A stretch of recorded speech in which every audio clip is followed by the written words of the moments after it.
Donc, je m'appelle Pierre Bourgeois et je suis invité ici dans le cadre de rencontres littéraires organisées par la bibliothèque de Bouillon.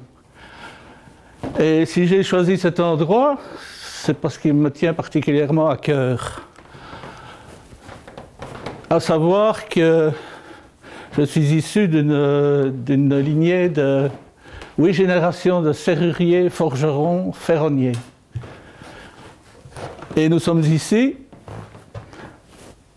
dans la section ferronnerie du musée ducal de Bouillon, pour ceux qui ne connaissent pas. Et ce local, j'aime y venir au moins une fois par an. J'y retrouve un petit peu mes racines et tout ce que j'aime. C'est une page de l'histoire industrielle de Bouillon qui vaut la peine d'être vue. Alors il y a une particularité ici, c'est le cortège de Saint-Éloi. Le cortège de Saint-Éloi, ça se passait traditionnellement le 1er décembre. Maintenant c'est un peu changé, ça tombe le dimanche le plus proche. Mais c'est un cortège donné en l'honneur des ferronniers. Évidemment maintenant, il n'y a plus d'usine à Bouillon. Il n'y a même plus de petit atelier de ferronnerie. Mais la tradition perpétue et j'espère qu'elle va durer encore longtemps.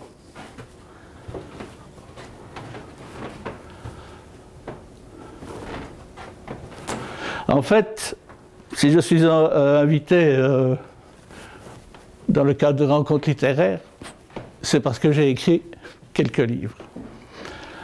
Et l'écriture est une chose que j'ai toujours adoré. J'ai toujours adoré écrire, mais c'est seulement maintenant, ça fait seulement quelques années que je publie. Et j'ai publié jusqu'à présent 3 livres qui racontent le passé bouillonnais. Le passé bouillonnais, le tout premier c'était les commerces de Bouillon, depuis 1900 jusqu'à 2000. Et alors les 2 livres suivants sont sur l'époque de la guerre 40-45 à Bouillon. Je me trouve maintenant dans les caves sûres de la maison du Jules Noël. Il y a ici pas mal de voisins et des membres de sa famille. Dehors, les tirs de l'artillerie française font rage. Tout tremble. On se bouche les oreilles comme on peut. Coincés ici sans savoir quand cet orage de feu va finir, nous prions. Oui, nous prions. Le Jules vient de promettre qu'il placerait une statue de la Vierge dans la façade de la maison, si nous en ressortions tous indemnes.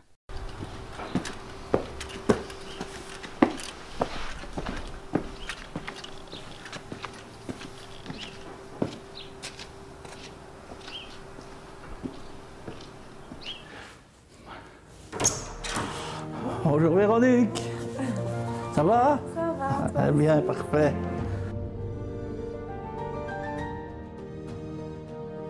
Oh, depuis toujours, depuis que je sais lire et écrire, j'ai toujours été intéressé tout d'abord par la lecture. J'étais bien placé parce qu'on habitait juste entre un libraire et un marchand de journaux et à 50 mètres de la bibliothèque paroissiale. Donc je ne te dis pas, je passais mes samedis après-midi à aller chercher des bouquins à la bibliothèque paroissiale. Et alors écrire, ça m'est venu gentiment. Mon papa était un amuseur public, c'est-à-dire quand il était un banquet, il chantait, il racontait des sketchs. Et je transformais des paroles de chansons en vue de ce qu'il voulait raconter. Et puis alors, ça arrive tout doucement, j'ai fait mes humanités ici à Bouillon, et alors il y avait les Rétos, donc moi j'étais en seconde, il y avait les Rétos qui avaient sorti un petit journal, et qui cherchait après des articles. J'ai commencé à faire des petits articles, mais c'était vraiment des bêtises, c'était plutôt des petits sketchs. J'ai fait ça, puis après un Rétos, c'était nous qui avons eu en charge le petit journal, j'ai continué, j'ai fait des textes, j'ai fait des caricatures. Et après, j'ai fait une année de sylviculture à Cassebourg.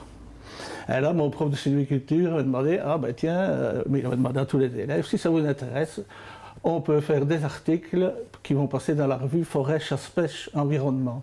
Alors ça m'intéressait, j'en ai écrit 5 ou 6.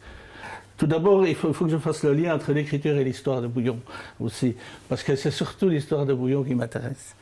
C'est surtout là-dessus, j'ai commencé à collectionner des livres sur l'histoire de Bouillon. Et puis, de fil en aiguille, j'ai commencé à écrire des petits articles pour les revues d'histoire locale, ci et ça. Et puis, un jour, je me suis vu fortuitement, pas forcé, mais pratiquement forcé de créer le groupe Facebook Bouillon son histoire. Et ça m'a apporté une grande richesse parce que, outre tous les renseignements que je n'avais pas, que les gens pouvaient fournir, on apportait énormément de documents. Et tous ces documents-là m'ont resservi dans tous ces bouquins-là que j'ai écrits.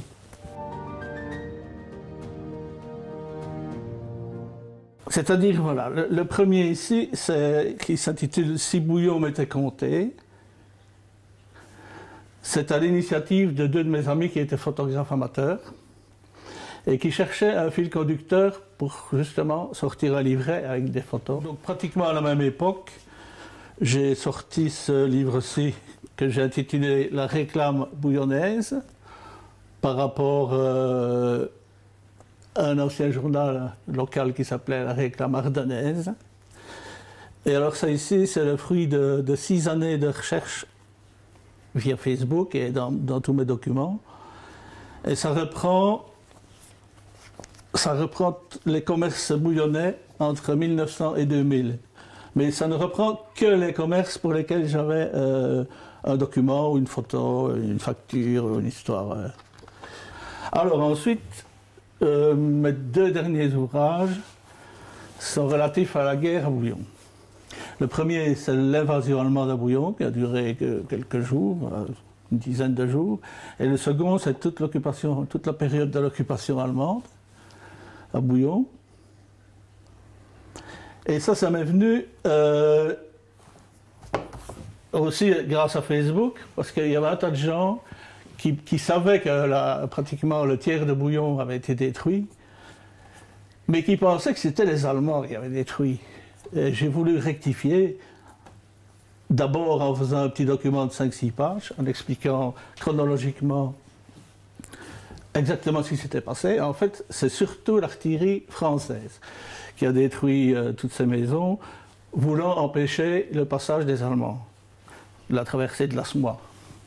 Donc, à partir de ces quelques feuillets que j'avais faits, j'ai eu l'idée, mais l'idée du départ n'est pas de moi, de raconter tous ces événements-là à la mode Facebook. Donc j'ai créé 7 personnages que j'ai disposés idéalement dans la ville pour qu'ils puissent être témoins des faits que je voulais raconter, des faits réels que je voulais raconter. Mais cette idée-là, elle vient du musée de la Grande Guerre à Meaux. C'est eux qui ont sorti un petit bouquin qui s'appelait Léon, c'est 3 ou 4 ans auparavant. Et ce Léon-là, c'était un poilu qui était enrôlé dans les tranchées. Et il raconte toute sa vie, tout ce qu'il a vécu dans les tranchées. Et ce petit bouquin-là fourmille aussi de documents très intéressants. Et ce petit bouquin-là, Léon, ça vient d'une idée d'une agence de presse parisienne, d'une agence de publicité parisienne. Donc voilà. Voilà le second qui vient de sortir. C'est toujours le même procédé. 7 personnages qui décrivent exactement ce qui s'est passé. J'ai dû mettre évidemment un gendarme, des employés communaux qui étaient vraiment au courant des faits pour apporter ça. Ça ne pouvait pas être l'épicier du coin qui pouvait venir dire « Ah ben tiens, il est venu un tel à la commune. Voilà. Donc tout a été vraiment ficelé. Et ça donne au récit une vie, d'abord une facilité de lecture, parce que c'est à la portée de tout le monde, et alors ça donne une vie extraordinaire au récit.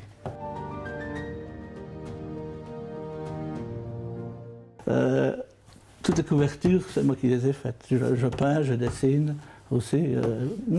Moi, je suis un créatif. Je dois vraiment créer pour me sentir bien. Mais ça peut être 2 morceaux de bois, 2 clous en avant. Mais je dois créer.